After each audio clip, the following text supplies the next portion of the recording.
दुखरे दिन काटुछंती 23 परिवार। गत 4 वर्ष धरी सेमाने निज जमी रे फसल करुछंती किंतु अमल करिबारे सक्षम हेउनांती। सेमानक जमीरु बलपूर्वक फसल काटी निया जिबा स बेआईन भाबे जोर जबरदस्त माटी खोला जाई बिक्री करा जाउछि आ प्रतिदिन सेमानक हैरान करा जाउछि। हां क्या आमे कहूछु पुरी जिला अस्तरंग थाना अंतर्गत आळसाही पंचायत बरांग ग्रामर कथा। गाँ लोके एभली अत्याचार को सही न पारी थाना रे मध्य एतला दैछंती। ले पुलिस कानमुंडा आउंसी चुप बसिछि।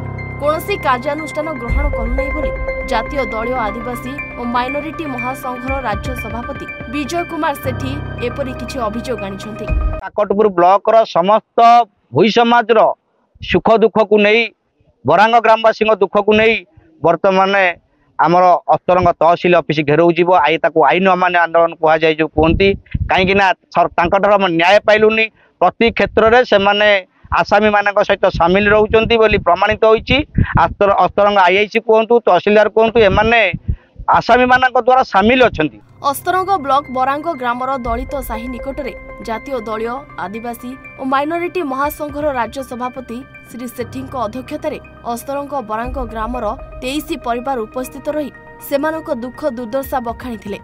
सेमानक कहवा अनुसार बरांग ग्रामर 23 परिवार को 2019 मसीह सरकार 1 एकर लेखाई जमी जोगाई देथिले। अस्तरंग तहसिल अंतर्गत डीह बेघारी मौजारे थिबा देवी नदी शाखा नदी पठारे थिबा जमी को सरकार सेमानक प्रदान करबा सह जमीर पट्टा मध्य प्रदान करथिले। उक्त 23 परिवार सेही दिन ठारू सेही जमीरे धान चिनाबादाम बाईगण सूर्यमुखी सह अन्य फसल करी गुजराण मेंटाउथिले। तेबे 2019 मसीहा ठारू किछि व्यक्ति लोलुप दृष्टि जोगु उक्त जमीरे चाषी को हैरान करुछंती किछि दुर्बृत्त। जमीरे बिहन बुणी सार पीड़िया देई सेमाने बहु परिश्रम करी फसल करुछंती। हेले 2019 मसीहा ठारू अन्य केतेक लोक उक्त फसल को अमल करि नथुबा सेमाने अभियोग आनिछंती। आमे चाष बास करथु अर्गन लोक हमकु देइथले कटा काटी आनिथले हमकु जोर जबरदस्त करी बाड़िया पिटा करी से दखल रे हमकु जते जाउतु बाड़िया पिटा करूंती धान रुआ रोई कर दउ काटिला बेलू हमकु आउ सेतक छड़े दखल देबेन। अन्यपटे बेआईन भावे अधिकारी जमी को बिक्री होइथिबा माटीर आनुमानिक मूल्य 40 लाख टंकार अभियुक्त व्यक्ति आदाय करा जाय सरकार राजकोष रे जमा करा जिवो। हिताधिकारी जमी को काटी निया जाइथिबा फसल रो आनुमानिक मूल्य आकलन करा जाय सेमानकु क्षतिपूरण करा जिवो। अदालत को निर्देश को पालन करा जाय दोषी विरोध में दृढ़ कार्यानुष्ठान ग्रहण करने को महासंघ पक्षर दाबी करा जायछि।